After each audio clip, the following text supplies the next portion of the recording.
Lesley Joseph. Good grief, what have I done? I'm not sure. Do we know each other? Have we ever met before? Do you mind if I be a little honest with you? And I wouldn't want to offend you so early in the interview, but I need to tell you something. Can I do that? You're not going to be offended, are you? I'll tell you after you've told me. What are you going to tell me? Well, if I was to say, you know, and I hope you're not going to be offended, but Dorien got me through puberty. I have to tell you that. Excuse me, let's say Dorien, not Doreen. Dorien. I do beg your pardon. You see, that goes to prove I wasn't even listening to the character's name. You weren't, were you? God knows what you were doing at the time, but never mind.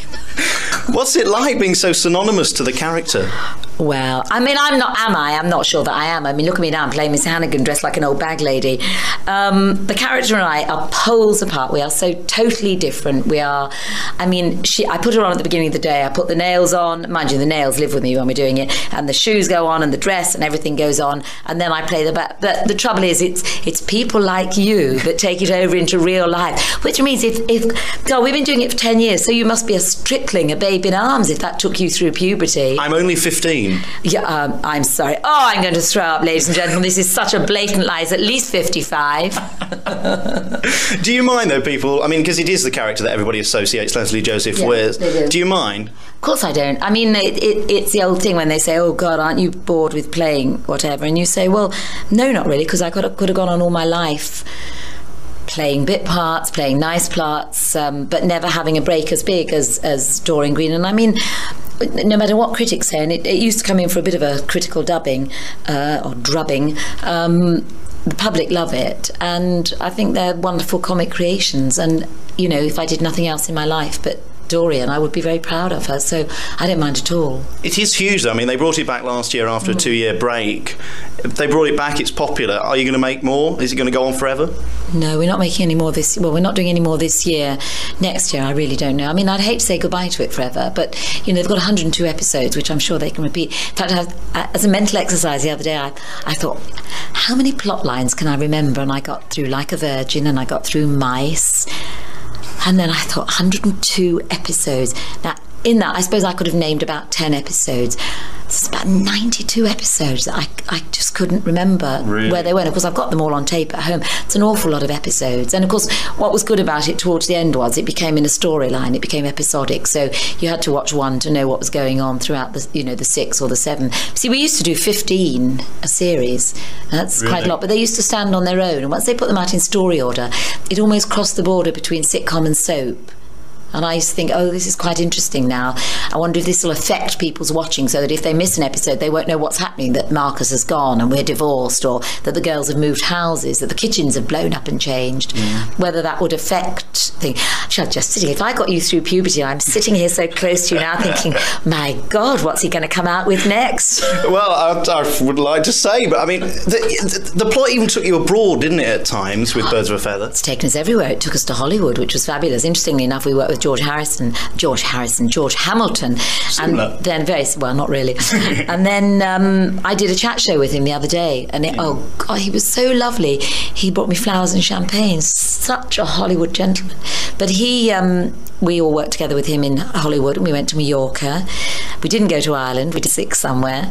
I'm trying to think where else we've been, but yeah, it's not bad to travel where we did. But there was a vogue where people kept going abroad to do their Christmas specials. Everybody had to go somewhere, and then people got very fed up with that and said, look, we want to see snow and ice skating. So it kept chopping and changing, but the Hollywood one was enormous fun. Here's a question you will never have been asked before, I'm sure. The shows you did look great fun. Was it as good fun doing them? Yeah, it was. I mean, it seemed incredibly easy doing them as well, because Pauline, Linda and I all knew each other technically quite well. We got to know exactly how we worked with timing, and off stage we knew each other very well, and on stage we knew each other very well, and so they were very easy to do, and we laughed a lot. Birds of a Feather, that's in the past. Let's talk about Annie. You're in Nottingham now. You're here at Christmas as well. You seem to be coming back. It's great to have you. Do you like being here? I love it. I love Nottingham. Hadn't been here for about 20 years, but it's lovely, and the shopping is without parallel, I think. I mean, it's funny, Britt Eklund said the same thing to me at Christmas. What about the shopping? Yeah, so she seemed to like that. It's good, isn't it? Well, you've got some very good shops here. I mean, the shopping malls, as we call them. Yeah, they're great. You've got some great shops here, and I love the square. And also over Christmas, the market stalls were all out, and it was lovely.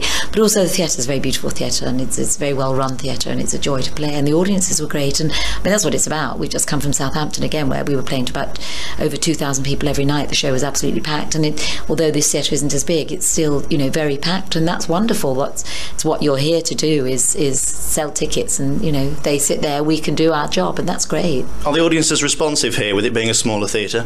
They are responsive. I mean, they're responsive. They were responsive in bigger theatres as well. It's just, it never fails to amaze me how audiences differ, not just from place to place, but from day to day. So you can have one audience that is hysterical, because there might be one person in that audience that sets them off and everybody picks it up.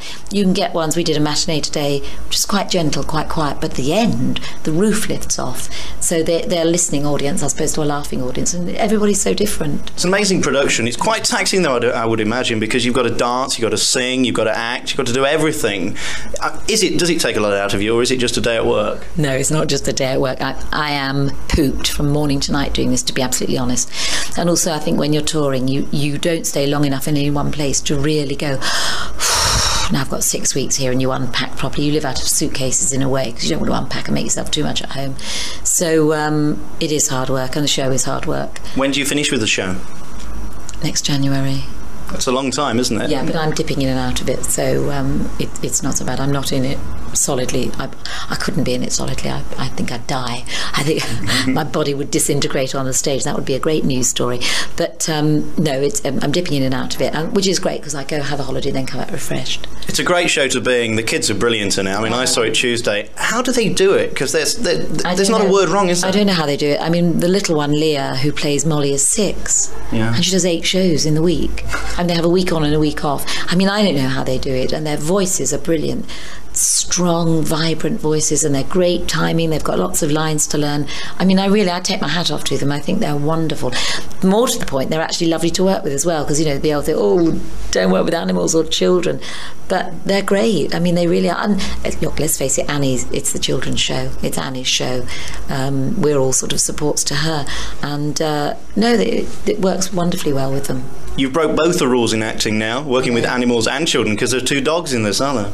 Yeah, there are. Of course, there are 2. Yeah, one little Jack Russell and the other wonderful one who was found dumped by a roadside. It was a rescue dog, the dog who actually plays Sandy.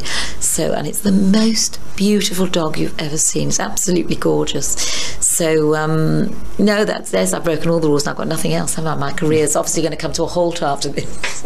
After dinner speaking, you've done GMTV, you've done everything. What's next? I don't know. I can't think further than tomorrow with this. Tomorrow. I can't think further than next January, and I've got some after dinner speaking in the bits that I have off, and various bits and pieces to do, but I need a rest. Really? Well, I'll let you go now. Thank you so much for taking the time. It's been lovely talking to you. Lesley Joseph. Nice to meet you too, and what can I say? I'll keep watching the videos. I saw this man through puberty.